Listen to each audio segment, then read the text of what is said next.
Próximo passo, já que nós temos o Entity Manager, é criar o modelo, a classe de modelo, né? Nós não temos ainda uma pasta Model aqui, então vamos criar uma pasta Model. Dentro da pasta Model, vamos criar o banco.php, tá? Dentro de banco.php, eu vou fazer o seguinte. Primeiro passo, definir o arquivo como PHP. Depois eu vou informar para esse arquivo que ele vai utilizar um código fortemente tipado, né? Para isso eu coloco esse strict types igual a 1. E aqui eu já utilizo o mapping do Doctrine, tá? Para eu conseguir mapear, né? Criar minha classe de forma mapeada, tá? Começo então implementando aqui a classe, ó. Classe banco. Ela vai implementar o JSON Serializable, porque nós estamos tratando aqui de um serviço, né? Então nós temos que retornar os nossos objetos devidamente serializados no formato JSON. Por isso que eu vou implementar esse cara aqui. Legal? Essa interface. E eu já começo aqui o meu mapeamento. Para fazer o mapeamento, eu faço dessa forma. Começo aqui um comentário. Dentro do comentário eu coloco um annotation, uma anotação. A anotação ORM, que é esse ORM que eu estou utilizando aqui em cima, barra entity. Então essa classe aqui é uma entidade. Essa classe, que também aqui é uma entidade, ela também representa uma tabela no banco de dados. A tabela que tem o nome banco. Tá? Começo no mapeamento dessa forma, do jeito que tem lá na documentação. Tá? Daí eu começo a colocar os meus atributos, né? Começo então com o atributo que é a chave primária. Qual é? ID. Private, tá? Se você quiser ter acesso a esses caras aqui, você tem que criar um get, tá? No caso do ID, ele não deve ter um set, né? Porque o ORM vai se encarregar de lidar com ele, tá bom? Então, da mesma forma, olha, o nome do meu atributo vai ser, na verdade, esse que está identificando que esse cara é um ID, né? Não é o nome do atributo, tá? O nome está aqui, que é o nome da variável. Daí eu informo qual é o nome, o tipo da coluna, né? De que ele é uma coluna aqui, ó. Para esse cara eu informei que ele era uma tabela. Aqui eu informo que esse cara é uma coluna. E qual é o tipo de dado dessa coluna? Inteiro, tá? Já que ele é um ID, ele tem que ter uma estratégia de geração de valor, que dependendo do banco de dados, pode ser autoincremento, pode utilizar sequence, pode utilizar generator, tá? Então nós colocamos aqui a estratégia automática e o ORM ele vai se encarregar de descobrir qual é, tá? Você pode colocar uma estratégia específica para o banco de dados, né? Por exemplo, para o MySQL, se não me engano, é identity. Você colocaria aqui identity e ele já reconheceria, né, que é um autoincremento, tá? Mas você deixando automático, o ORM, dependendo do banco de dados, ele vai selecionar a estratégia adequada. Nossos demais campos, eu tenho aqui uma string, que é o código, tá? Variável do tipo string, ela é uma coluna do tipo string e o nome no banco de dados é código, tá?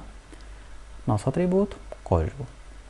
Tenho outra variável do tipo string, é uma coluna, devidamente mapeada como coluna, do tipo string no banco de dados, e o nome lá no banco de dados é nome, maiúsculo. Meu atributo aqui, nome minúsculo. E tenho uma outra coluna do tipo string, que é uma variável do tipo string, nome do banco de dados, URL maiúsculo, nome aqui, URL minúsculo, tá?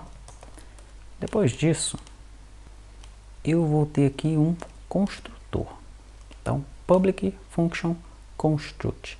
E para esse construtor eu vou passar um objeto JSON, tá? Então vai ter um momento, né, lá no meu controller que eu vou receber um corpo da requisição.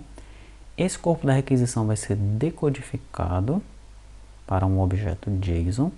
Só que eu vou precisar construir esse objeto banco com base nesse objeto JSON que eu recebi, tá? Então é neste momento que eu vou utilizar esse construtor.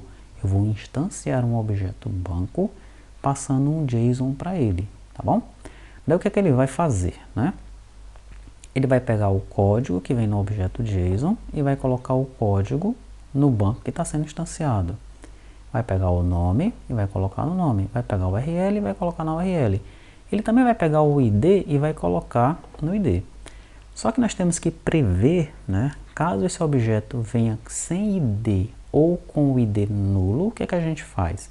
Caso ele venha sem ID ou com ID nulo, a gente passa um nulo para o ID. Tá? Então é isso que a gente está verificando aqui. Se o ID existe, né? E se ele é diferente nulo. Se ele existe de fato, né? E set é se ele foi instanciado, tá? Então se ele tem, se esse objeto veio, né? Se o campo ID veio no objeto e ele foi devidamente instanciado, a gente usa o ID do objeto.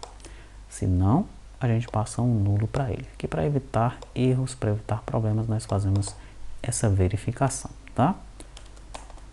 E para finalizar, nós temos dois outros métodos. Esse último aqui, ele precisa ser implementado por causa dessa interface, tá? Então eu tenho que ter um método que converte esse objeto para JSON. E é simplesmente isso, você retorna um objeto JSON com os dados, né? Então desse.id vai para o ID do objeto JSON, desse.código vai para o código, desse.nome vai para o nome, desse.url vai para a URL. As demais classes é só fazer a mesma coisa, tá? E eu vou ter que ter aqui um método mapear, né? O que é esse método mapear? Ocorre que o Doctrine ele tem um método para salvar os dados no banco de dados, que é o método persist, tá? Ele não tem um método insert e um método update, ele tem um método persist, que seria equivalente ao save, ok? Muito bem. Mas ele só vai salvar o objeto no banco de dados depois que esse objeto for instanciado, tá? Então você vai ver que quando nós estivermos alterando um objeto, nós temos que verificar se aquele objeto existe no banco de dados. Então primeiro a gente faz uma consulta no banco de dados, tá? Daí esse objeto, a gente recebe esse objeto aqui no nosso código, verifica se esse objeto tem o mesmo ID, no caso ele vai ter o mesmo ID, porque nós estamos pesquisando no banco de dados. Se retornou esse objeto do banco de dados, nós temos que alterar esse objeto, tá? Para alterar esse objeto, eu preciso pegar os dados que vieram no objeto do cliente, né? Porque eu pesquisei pelo ID, ele trouxe os dados do objeto que está no banco. Esse objeto que veio do banco, ele precisa ser atualizado, tá? Para eu atualizar esse objeto que retornou do banco, eu vou utilizar esse mapear aqui, ó, tá bom? Então eu passo o dbBank, que é o objeto que precisa ser mapeado, né, que retornou do banco de dados, ok?